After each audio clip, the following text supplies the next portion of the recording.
Amaterasu, Omikami of the Sun, is an exceptionally powerful Japanese deity and one of the divine spirits that exists in the world during the Age of Gods. She is a divine spirit, created by the universe itself as the will of the sun closest to Earth. Despite the reverence and worship she receives from humans, Amaterasu considers herself an evil of man. If one were to bear witness to her true form, a nine-tailed fox-like being, by entering into her mausoleum, they would only perceive her as the sun itself and be decimated to a cinder. This threatening, fiendish presence makes her a candidate for the beast class, divine beings that manifest from mankind's inherent evil. Regardless, through the practice of Shinto priests, she is enshrined at Ise Jingu in the Mie Prefecture of Japan. This place is considered a holy site, teeming with mystical energy. However, near the end of the Heian period, her worship spreads to other parts of Japan and is enshrined in new locations via a process called bunrei. This spirit division results in a new spirit derived from Amaterasu herself, a spirit that is later named Tamamo no Mae. Tamamo retains the status of an okami and is revered as such, garnering a following of many worshippers. She sees their lives as unimportant, but is otherwise fascinated by them. At first, she perceives humans to be weak creatures, depending on divinity for guidance. But the more she observes them, the more she begins to acknowledge their perseverant nature. In particular, she admires the human capacity to love, even in the face of evil. This admiration becomes a source of envy, and Tamamo no Mae decides that she would like to become human, to experience similar emotions. Thus, she rids herself of both her divinity and memories, reincarnating as a human girl born in Izumo. As a mortal, her name is Mizukume. She lives humbly in Izumo as an ordinary human girl until she turns 18 and begins serving the court of Emperor Toba. The emperor lays eyes upon her and immediately falls in love. He begins to take her with him wherever he goes. At this age, her beauty is unmatched, with her gorgeous figure, passionate charm, and profound wisdom blessing those around her. She presents herself as exceptionally well educated, answering the court's questions on topics ranging from music to astronomy. As a lady of the court and the emperor's lady-in-waiting, Mizukume goes by her more famous title, Tamamo no Mae. On one special night, Tamamo and the emperor sit together during a recital, separated from the crowd by bamboo shoots. When a strong wind rushes past them, it blows out their torches.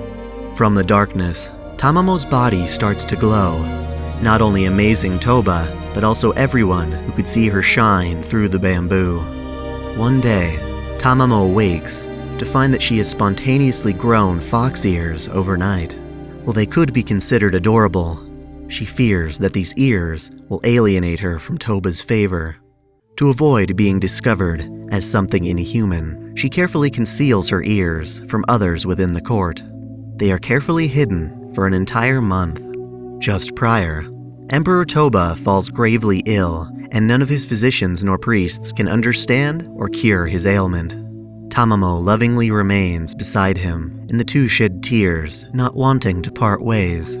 One of the Emperor's most talented practitioners of Eastern magecraft, also called an onmyoji, looks into the matter to discover the cause. This man, Abe no Seimei, during his investigation, finds Tamamo's illumination suspicious. He approaches her and unveils her disguise, revealing her animalistic ears. In shock, he alerts the guards, accusing Tamamo of somehow bewitching the Emperor as an evil spirit sent to assassinate him, a crime of which she is innocent. Afraid for her life, Tamamo flees the inner sanctum, prompting the guards to release hunting dogs after her. While she escapes, the gesture is devastating. In tears, she makes her way to the fields of Nasu in Tochigi, where she finds herself in a gathering of foxes. She tells them of her mistreatment, and they, in return, comfort her.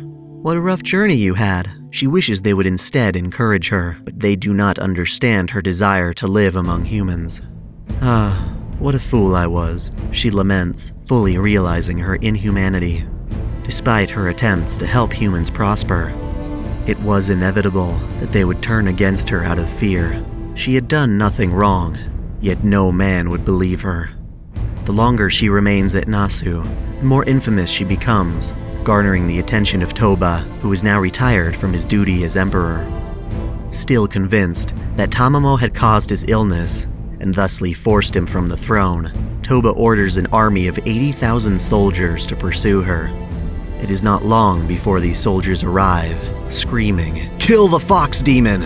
Tamamo pleads innocent, even going so far as to apologize blindly, but her words fall on deaf ears. "All right, let's do this." Tamamo defends herself from an initial onslaught, managing to kill all of her pursuers. While she survives, it is not long before a second force invades the fields, firing a hail of arrows upon her for 3 days and nights. Despite her attempts to reason with them, they continue to attack, drenched in blood, pierced by many arrows. Tamamo announces, "I was not trying to fool anyone. I'll leave now, so please just forget all about me."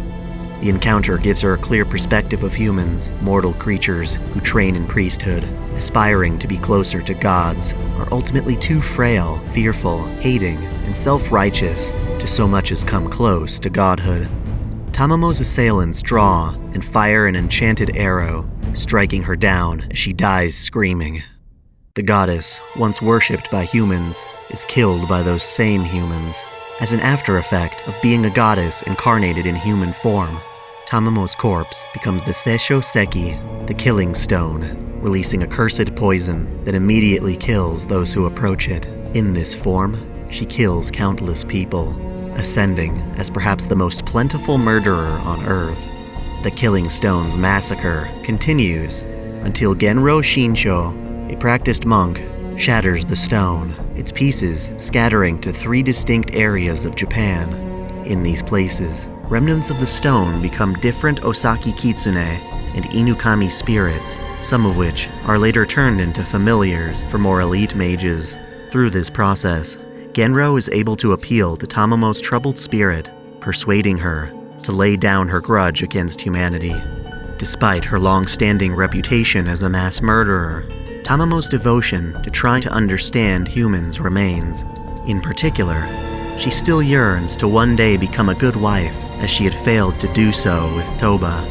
In order to make this happen, Tamamo limits her powers as an Okami by removing 8 of her tails so she can be compatible with the Throne of Heroes, or rather, the Moon Cell Automaton as a heroic spirit. For this privilege, she vows not to call upon her true goddess self. In this restrained form, she can continue to interact with humanity.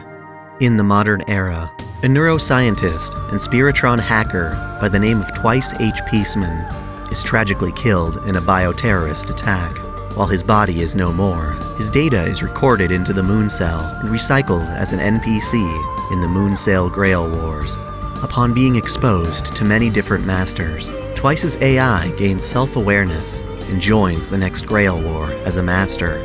At first, he is a kind and gentle man, too weak for the harshness of the Grail Wars. Regardless, he participates and summons Tamamo no Mae into the caster class as his servant.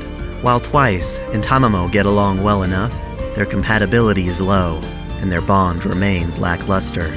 Time and time again, Twice enters the Grail War and loses midway, until he is ultimately stripped of his servant, unable to continue participating. Tamamo remains unsummoned within the automaton until the coming of another strange phenomenon. A young student named Hakuno Kishinami contracts amnesia syndrome and is fated to die as his memories fade away.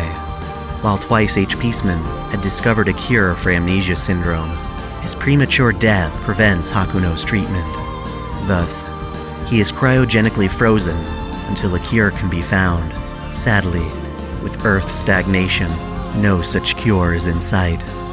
The Moon Cell, on the other hand, records Hakuno's data and makes an AI version of him to serve as an NPC for the Grail Wars. Like Twice before him, Hakuno also manages to gain a sense of awareness, but does so without any memories of his physical life. Instead, he is a blank slate. Despite this, when he takes the place of a fallen master for an upcoming war, he finds himself in danger and displays a strong will to live. He calls out for help, and this call is answered by Tamamo no Mae, finally united with a master after many years. Unlike her previous master, Tamamo's bond with Hakuno is exceptionally strong. She immediately sees him as a man she can finally be a good wife to. She showers him with unconditional love as they fight their way through this harrowing new Grail War. In battle, Tamamo's status as a spiritual descendant of Amaterasu manifests in the form of her noble phantasm, the eightfold blessings of Amaterasu on the Waitstone under the sunlit watery heavens, a mirror that symbolizes the sun, water, and the process of life and death. While she is a caster servant, she can use this mirror to attack at close range in addition to her spells. Unlike most mages, Tamamo employs witchcraft, recomposing matter from her own body rather than that of her environment. Her spells take the form of curses and elemental attacks that ignore the magic resistance of her opponents. Despite her statistics being of rank E, she proves herself a very capable servant. However, if she were to regrow her tails over an immense amount of time, she could access an exponentially greater amount of power. The closer they become, the more afraid Tamamo grows, worrying what Hakuno will think of her murderous past. Through companionship, they manage to resolve even this dilemma as they survive their fights. At the end of the Grail War, Tamamo and her master encounter twice-H Peaceman, who has found a new servant, Saver, and seeks the advancement of mankind through perpetual warfare. The man she once fought alongside through many wars, whom she thought was too weak-willed to endure the Grail Wars, suddenly opposes her with stoic conviction as her final opponent. Hakuno and Tamamo work together to defeat Twice and Saver, only to discover that, because he is an AI, Hakuno cannot enter the moon cell's core and make his wish upon the Grail. Instead, he is fated to be deleted altogether as a systematic anomaly. Sadly, it seems there is nothing Tamamo can do to save him. At least, not immediately. For the next 1,000 years, Tamamo trains on her own in order to regrow her lost tails and unleash her full power. This tremendous might enables her to travel back in time and save Hakuno by solidly kicking the moon cell into rebooting its systems. She then discards these 8 extra tails by abandoning them to the dark side of the moon cell. With Seraph now rebooted and more lush than ever, Tamamo lives happily with her master, her husband, until having to deal with her tails, which take form and start to conquer the land. By another account of the war stored within the moon cell, it can be said that both Tamamo and her rival Nero team up to obtain the Grail.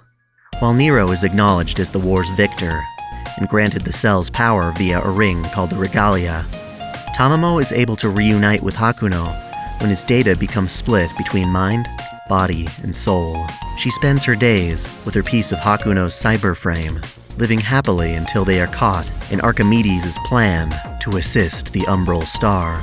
Ideally, in this endeavor, Tamamo is able to save Hakuno by uniting the Regalia and his missing pieces. Tamamo and her forces in Seraph help in fighting against Altera's army, and later Archimedes himself. She, once again, finds herself living happily with Hakuno, this time alongside Nero and an infant Altera. Despite having to essentially share her husband, Tamamo no Mae is nonetheless overjoyed, being a good wife to Hakuno.